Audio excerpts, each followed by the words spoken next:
My earliest recollections are of a small farmhouse in Montgomery County, Missouri, set in a yard with many cedar trees in front. She was born Mary Olive Conran in 1902, an eyewitness to some of the biggest and most significant changes the world has ever seen. The 20th century. When it began, travel by horse and carriage was ordinary. By the end, we were jetting around the world. The Roaring Twenties, the Great Depression, 2 world wars. Olive witnessed it all. This is her story.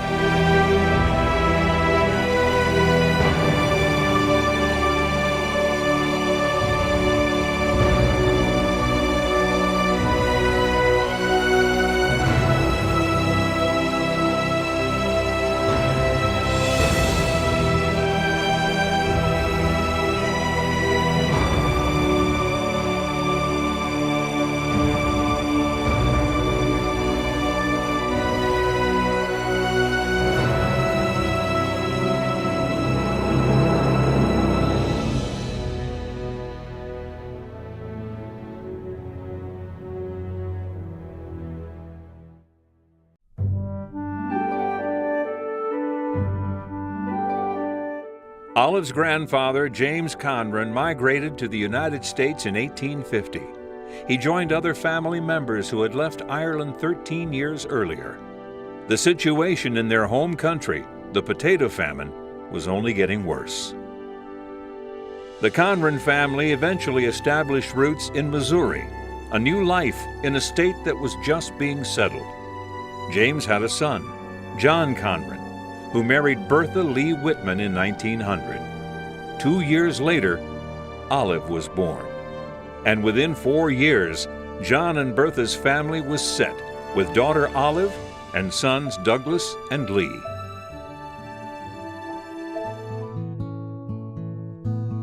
Mama had never been in the best of health. Bearing 3 children in 4 years and caring for them left her more susceptible to colds and respiratory ailments.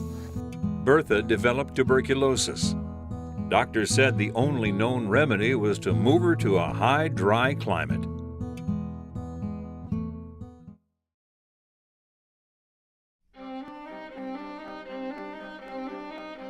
So it was on my 8th birthday, August 23rd, 1910.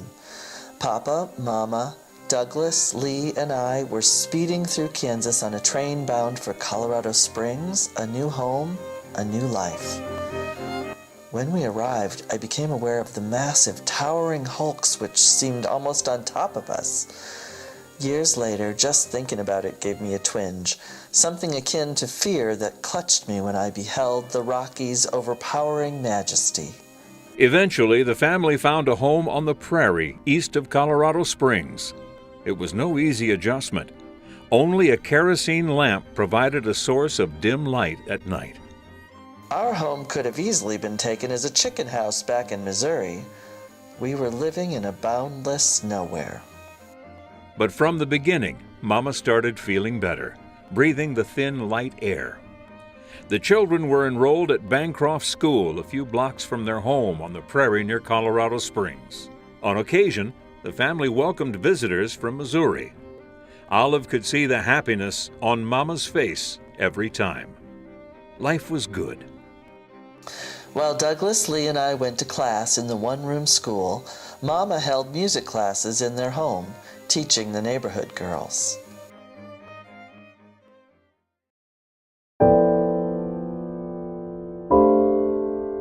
But everything changed in the summer of 1914. Mama was too tired to go anywhere. In the fall, she spent more and more time in bed, and it continued into the winter. Then, on a dark morning, February 20th, 1915, friends gathered in the Conran home on the Prairie.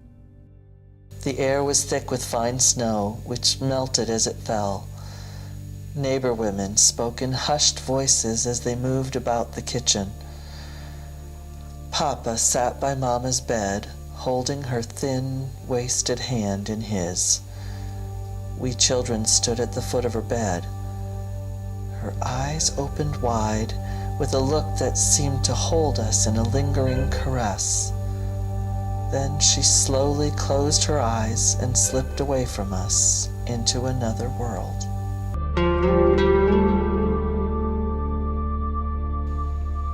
Death was a stranger to me.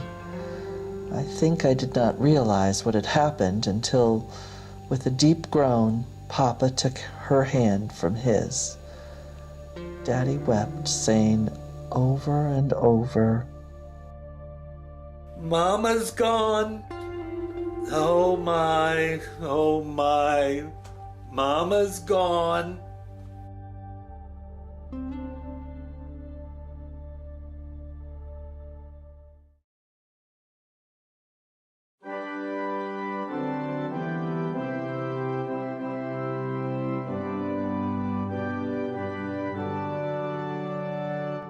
Two days later, the family arrived at the cemetery chapel.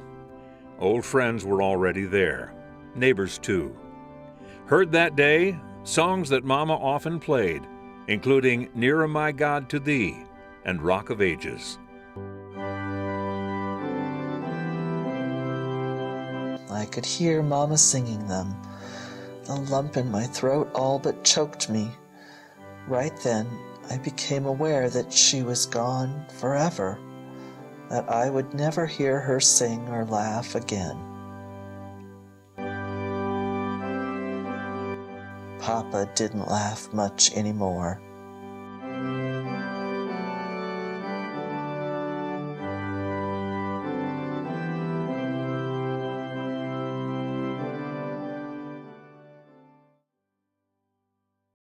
The summer after Bertha's death, Olive and her family traveled back to Missouri to visit family. Almost all of the roads were dirt, marked only by painted bands around telephone poles along the way. Occasionally, the roads would be mud, and the three kids would have to get out and push the car. Returning home wasn't easy either. When we were within sight of the Colorado mountains, Papa said, "We live due east of Pikes Peak, and I don't see why we have to go around on the road to get there." We left the road and headed off across the endless prairie toward Pikes Peak. Whenever we came to a fence that had no gate, Papa just got out and pulled the staples from the posts. Then the boys stood on the wires while he drove across. Once the wires had been nailed up again, we proceeded on our way. Through 1916 and 1917, the family's socializing became dull. Papa no longer had interest in parties and dances. For the most part, the family went out only for school activities. In the summer, Olive was thrilled to have been chosen to attend the statewide 4-H camp in Colorado Springs. The most memorable moment happened one evening with a visit from the Deaf and Blind Institute. It included a program at which Helen Keller spoke. She was a famous champion of the handicapped. Blind and deaf since infancy, Miss Keller had not only learned to communicate, but she graduated from college. Her teacher was with her, communicating to others in the crowd using sign language. I was much impressed by all this, so new to me. In the spring of 1918, Olive's neighbors sold their land and moved back to their home state. The Conrans decided to do the same. The move back to Missouri was uneventful. After staying in the town of Boonville for a while, Papa made a trip to Glasgow, not far away. He decided to move there and enrolled his kids in Glasgow's fine Catholic school. Just before Labor Day, we drove up to the community where I would spend the rest of my life. While touring the town, I counted 4 churches along the way to downtown, and the library too, ornate and graceful. The gold cross atop the steeple of St. Mary's Church glistened in the sun. On Olive's first day at St. Mary's, she arrived with an anxious heart and shaky knees. With a warm smile, a nun took her by the hand and led her to join her classmates. Quietly we filed in. The aisle separated boys and girls. Father Bonkamp entered the sanctuary with the servers in front of him. In nomine Patris et Filii et Spiritus Sancti. The whole Mass was in Latin. I was deeply impressed and ready to learn whatever was required for me to fit properly into this new environment. In a few short weeks, Doug, Lee, and I had indeed fit into the order of a Catholic school. My brothers and I learned the town of Glasgow. Railroad tracks stretched all along the riverbank. Steam engines huffed and pulled tobacco, grain, and livestock from Glasgow to markets hundreds of miles away. Strict segregation of the races was enforced. Negroes had their own churches, and the Evans School was exclusively for them. They did not enter restaurants unless to work in the kitchen, and they made their purchases quickly without loitering in the stores. In the fall of 1918, the family moved to a 100-acre farm about 6 miles south of Glasgow. The Conran children often had friends over to spend the night and enjoy life on the farm. The family was happy again. Brothers Doug and Lee went out hunting with a friend, only to come rushing back home. They said Lee had been shot. Papa stripped off his clothes, finding a dark red hole above Lee's heart. No blood, just ominous proof my 11-year-old brother had indeed been shot. Papa jumped in the car and raced Lee to town, just in time to catch the only train that stopped in Glasgow that day. One train transfer later, they made it 30 miles to Moberly, the closest hospital. We waited at home, talking only in whispers. We had no telephone. The next day we did not go to school, but waited like lost sheep. What joy and relief we felt when at last the train arrived and Papa stepped down, smiling his jovial smile with Lee at his side. The bullet entered above Lee's heart, became lodged in his collarbone. Under the advice of the doctor, the bullet stayed there until Lee's death 70 years later.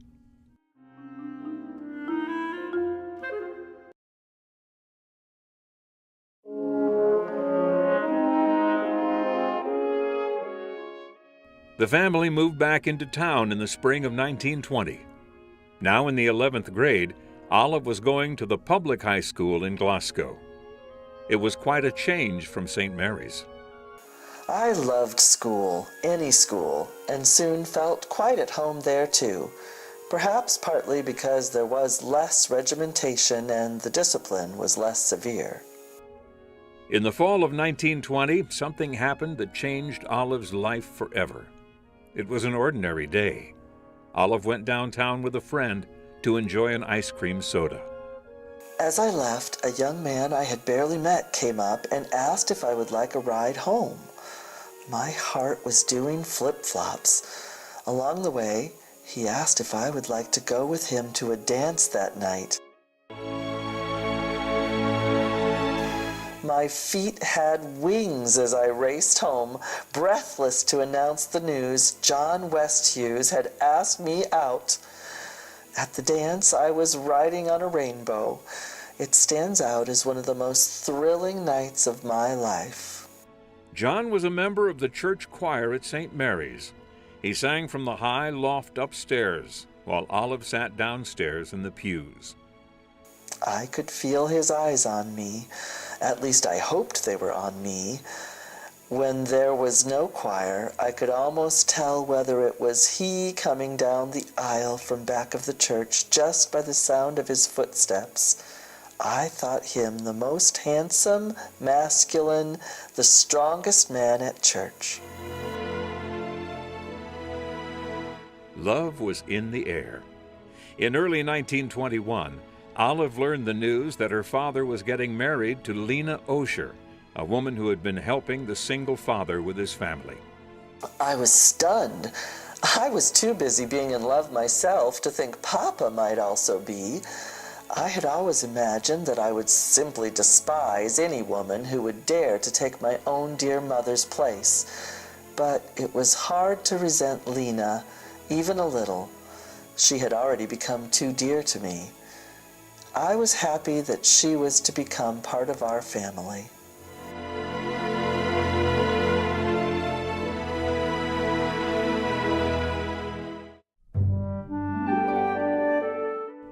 They were married May 5, 1921.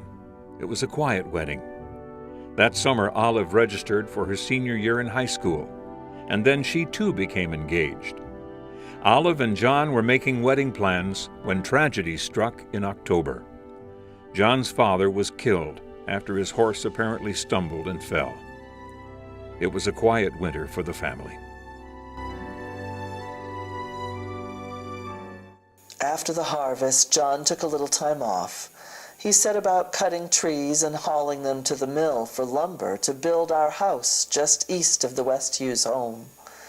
My grandfather, James Conran, died that same winter, February 1922. Our initial date to marry was the Wednesday after Easter, April 19th. John's mother asked that we not be married in Glasgow, since the period of mourning was still in force. It seemed funny years later, but in those days neither Lent nor mourning was a time for celebration of any kind. John and Olive were married April 26, 1922, at a newly built church, St. Catherine's, near St. Louis.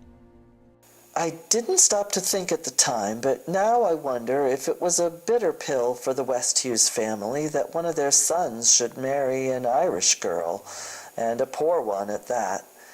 If that was the case, I was blissfully unaware of it. When you're in love, you don't think very deeply.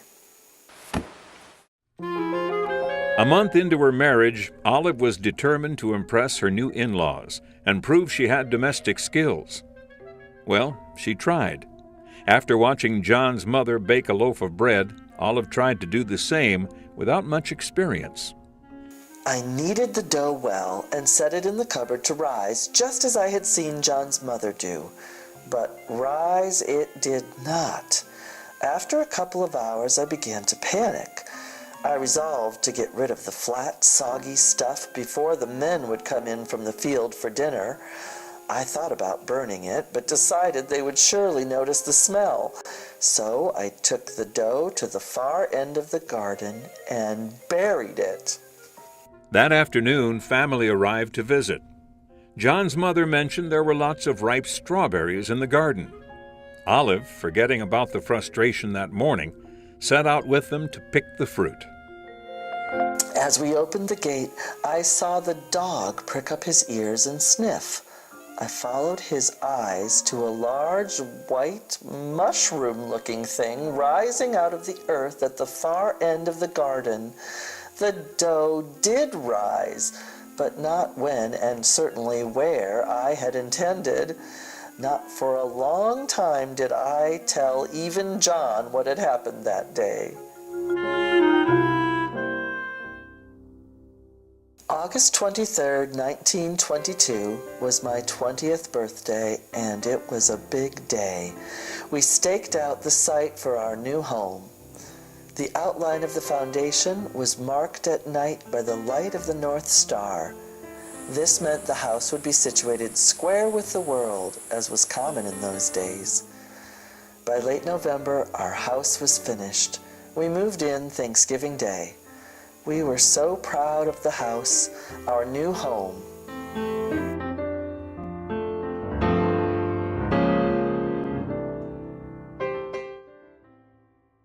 In the afternoon of February 24th, 1923, I felt the strange pains of labor. Just before midnight, our first baby was born. We named him John Jr. We were happier than we ever imagined. John and Olive's family was just beginning. John Jr. became known as Buddy. On September 29, 1924, James Francis was born. Then on March 27, 1926, Eugene Joseph arrived. By that time, labor pains were nothing new or strange for Olive. March of 1929 found me pregnant again. The following December, we had our first daughter, Dolores Marie. Oh, how her brothers worshipped her. Nearly 3 years later, daughter number 2 was born. Margie arrived Thanksgiving Day, 1932, in the middle of the Great Depression.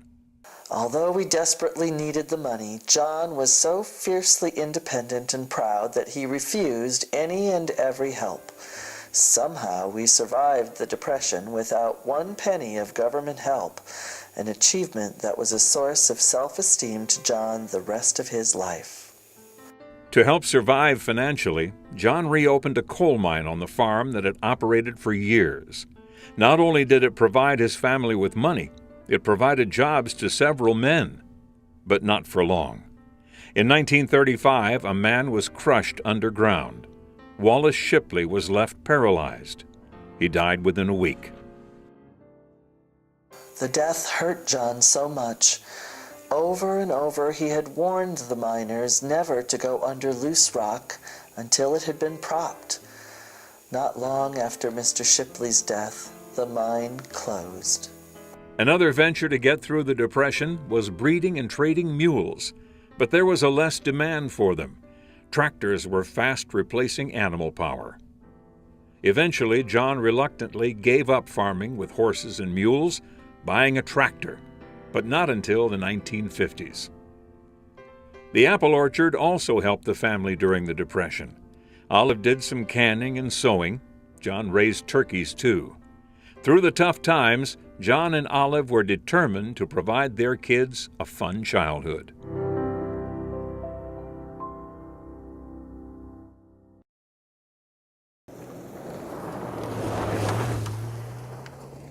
Once I bullied John to drive to Kansas City to take the children to the zoo. After our visit, I said, "Now we'll go uptown. I want the kids to see and ride an escalator." It was an experience the kids talked about for years. As we drove home that night with 5 exhausted children, I felt really cosmopolitan. By now, Margie, the youngest in the family, was going to school. For the first time in 16 years, Olive found herself alone in the house.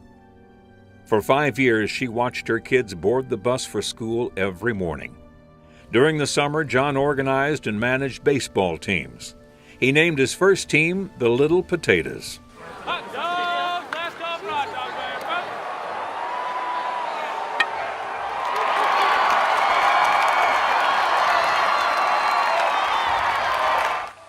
Writing for the Glasgow Missourian, I described an early loss of this team in these consoling words. "Never mind, little potato, don't cry. You'll be a big spud by and by." Oh, how I wished many times that I would have gone to a good movie instead. Yesterday, December 7th, 1941, a date which will live in infamy. The 1940s brought talk of war. After being held back a year to help on the farm, Buddy joined Jimmy to graduate from high school in 1941. In December, Pearl Harbor. The draft was imminent. Buddy entered the service in January 1943. In April of that next year, 1944, Olive was expecting her 6th child when Buddy called home. Buddy, so good to hear from you. Mom, I'm leaving tonight. Oh, God. Don't all the boys get a furlough before they're sent across? No, Mom, I can't tell you where I'm going, but I'll be okay. Don't worry. But what about... Tell Dad and the boys not to work too hard, and tell the girls I'll send them something they'll like. But... And don't worry, Mom, I'm feeling fine, and I'll be okay. So long, Mom. I love you. Love you. On June 6, 1944, when news of the invasion of Normandy kept our ears glued to the radio, unknown to us, Buddy was flying in a B-17. He took part in the D-Day invasion. Blissful ignorance. And the summer rolled on. On July 25th, Olive awoke from a sound sleep. She turned to wake up an exhausted John. The time had come. Before dawn, we heard the cry of our 6th baby, a boy, fair and beautiful. We named him Kenneth Lee. The Westhues family was now whole. Kenny's sisters were his willing slaves, and his brothers watched eagerly for a smile or a sign of recognition in his blue eyes. Just as the war was ending in the summer of 1945, Gene had to leave home, as he too entered the service. He was sent to occupy Korea after the Japanese were forced out. The primitive farming methods and lack of sanitation repulsed him. In April 1946, Jim began his basic training. He enjoyed Army life. He was trained as a radio operator in New York, close enough to visit Buddy where Buddy was now living.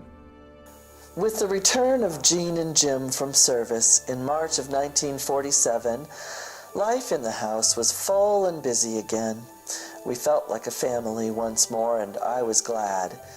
Gene and Jim resumed playing baseball. John was often called upon to umpire. All of the players said he was fair. Jim went to South Carolina to a baseball camp. Daddy was so proud of them and so disappointed that he did not make the big leagues. Jim was a really good pitcher and was still often hired to pitch for other teams. The family was growing up. Dolores had graduated. Kenny was old enough to go to the cannery with Olive, where she had been working since the war. The road in front of the farm was widened and graveled, and later paved and renamed Route V. Margie graduated in 1950. The family bought a piano, and Margie mastered it, and oh, did she have a voice. The family tree was now all set to begin branching out. The Missouri River flooded in the spring of 1951. It caused Jim some problems. He had fallen in love with a girl in Marshall. Her name, Veda Stegner. They were planning to be married that fall. Jim made the trip around the floods through Boonville to be with Veda, and the two married in October.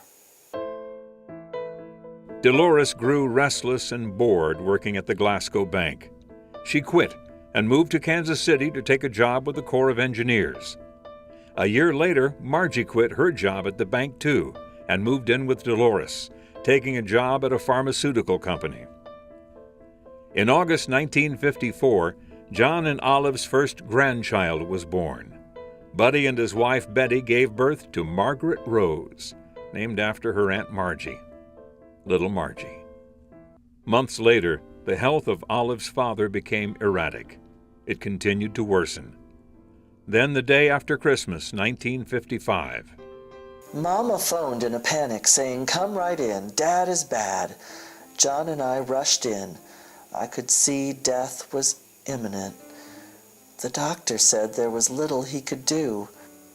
I held Papa's hand as he slipped quietly into the next world. He was 83 years and 3 days old.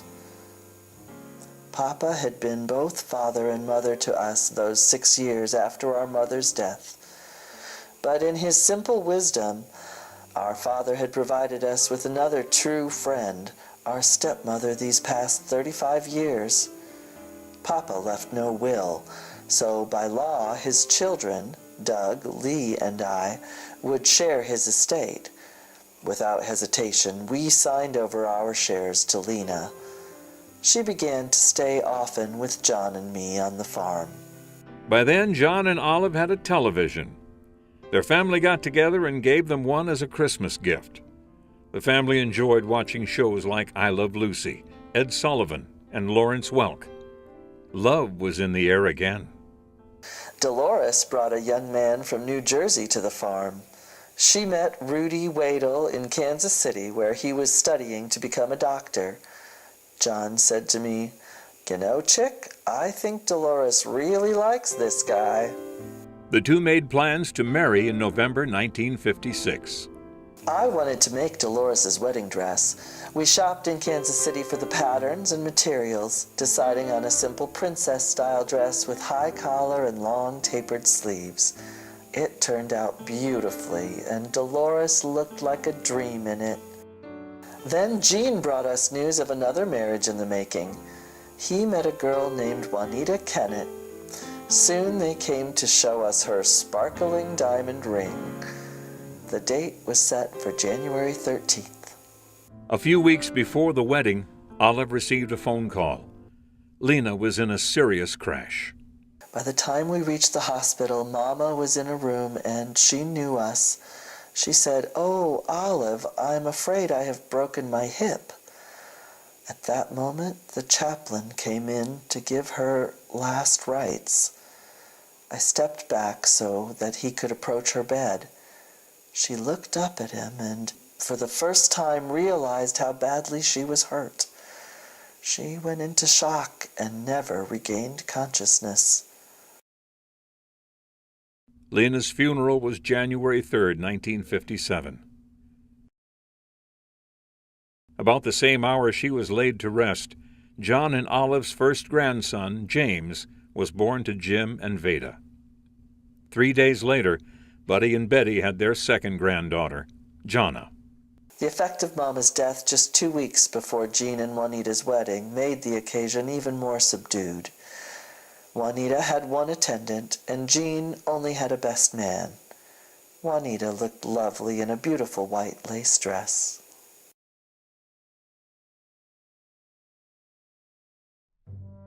John and Olive's family tree exploded in the coming years with more grandchildren. For Buddy and his wife Betty, Becky joined the family. Jim and Veda added Jane, Sandy, and Kevin to their family. Gene and Juanita gave birth to their first child, Douglas, in November 1957, followed by Deborah and Christy. Dolores and Rudy gave birth to Jeffrey in August 1958. In years to come, Karen, Sheila, and Randy arrived. Margie, who moved to St. Louis, met her future husband, Jack Boschert, on a blind date. After being married by Margie's cousin, Father Jack Westhues, they brought into the world Michael, Judith, and Joseph. As John and Olive enjoyed their growing family, they hosted loved ones at the farm. Olive realized she had a knack for sales. She helped Jim to prepare orders for Fuller Brush and even sold some of her own in Glasgow. She also sold cosmetics for a while. I was approached by a lady from Colombia to start selling World Book encyclopedias. I came home convinced that not only could I sell the books, but would love doing it. I had yearned for such a learning tool for my own children. For Kenny, I found a 1929 set of World Book at a used furniture store, and Kenny devoured them.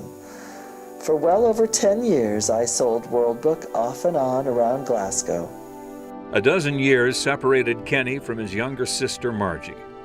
After graduating high school, he entered the seminary. He surprised John and Olive by leaving it after winning a fellowship to study sociology.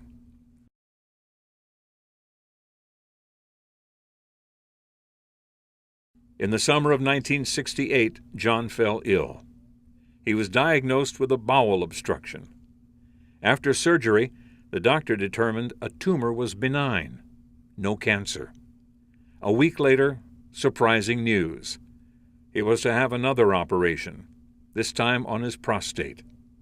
It was cancer. In December, John had a blood transfusion, which made him feel better, but he became weaker in the new year. He underwent cobalt treatments in the coming months. The pain almost left him. His appetite returned. He began a second series of cobalt treatment. It was a nightmare summer. As winter settled over the Missouri countryside, John spent more and more time in bed, and several extended stays in the hospital, which continued into spring. Then on Saturday, April 18th, 1970. As I sat holding the thin, wasted hand, the hand that had been so strong, so willing to help and comfort me for almost 50 years, suddenly I felt a change. I knew my beloved was slipping away from me. We called the nurses, we called for a doctor, but nobody came. There had been an auto accident, and they were all with the injured in emergency. At last Margie went out into the hall and came back with a nurse. By then, I needed no one to tell me that my Rock of Gibraltar was gone.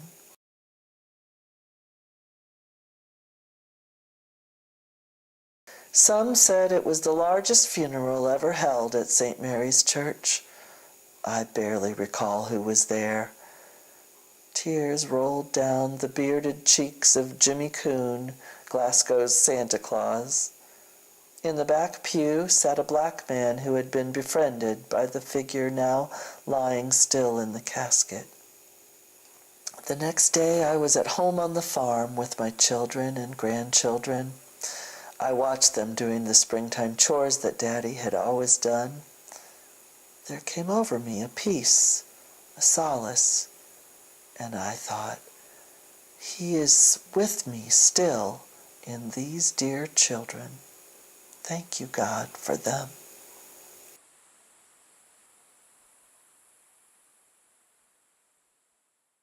Olive spent a lot of time traveling to see family. Eventually, her thoughts turned to the farm. John's grandnephew Anthony was looking to buy his own farm. Olive rented it to him for a while. Kenny was now living in Canada. Olive traveled to the city of Guelph to visit when she was introduced to Ann Dietz, a student and Kenny's future wife and mother of Olive's last grandchild, Jonathan, who was born in December of 1982. Never had I seen Ken so exuberantly happy. Now I knew that he had found someone he would love and cherish and treasure, as he always had me. After returning, Olive closed on the farm in May 1971, after agreeing to sell it months earlier. She and Jean explored the city of Glasgow, looking for a new home. They settled on a house at 310 3rd Street, her home until her death 32 years later. During that time, there were tragedies. Her first grandchild, little Margie, died in an auto accident in October 1974. Olive's firstborn, Buddy, died of a heart attack in October 1976. Daughter Margie passed away a few months after Olive released her autobiography, Prairie Fire. In the decades after John's death, Olive enjoyed countless visits from her grandchildren and great-grandchildren at her home on 3rd Street. She often traveled abroad to see them too, as the family fanned out across the country and beyond, to Europe, the Caribbean, and Hawaii. Her life and her foundation were all about family. Oh, dear Grandma, our hearts and minds are one.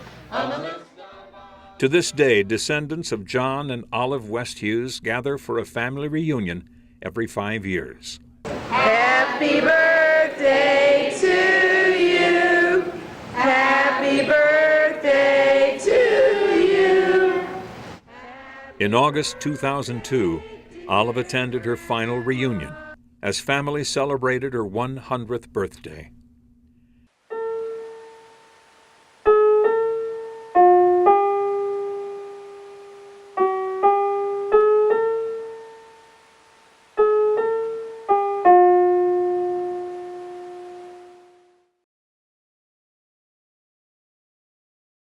She joined John in heaven in March 2003.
about today is that Daddy is here to